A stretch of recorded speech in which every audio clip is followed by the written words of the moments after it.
En 1956, Gladys West est recrutée par la base navale de Dahlgren, un centre de recherche stratégique de la marine américaine.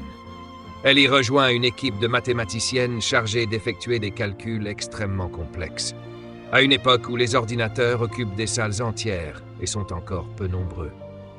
Elle est alors l'une des rares femmes noires à travailler dans ce milieu scientifique très fermé.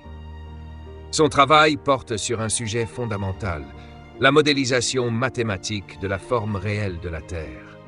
Contrairement à l'image simplifiée d'un globe parfaitement rond, la Terre présente de nombreuses irrégularités.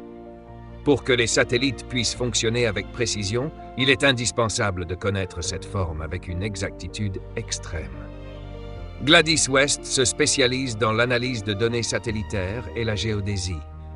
Elle écrit des programmes informatiques, traite d'immenses quantités de données et développe des équations complexes permettant de représenter fidèlement la planète.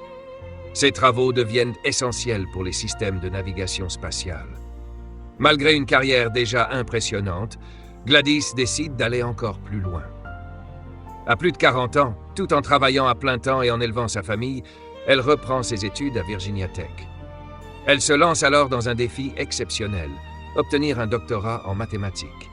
Après plusieurs années d'efforts, elle décroche son PhD, consacrant ses recherches aux systèmes satellitaires et à la modélisation géospatiale.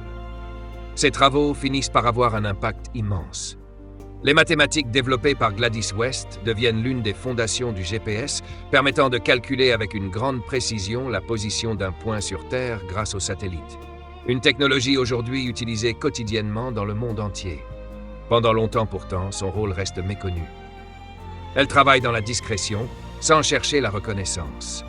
Ce n'est qu'en 2018 qu'elle est officiellement honorée par l'US Air Force pour sa contribution décisive au GPS.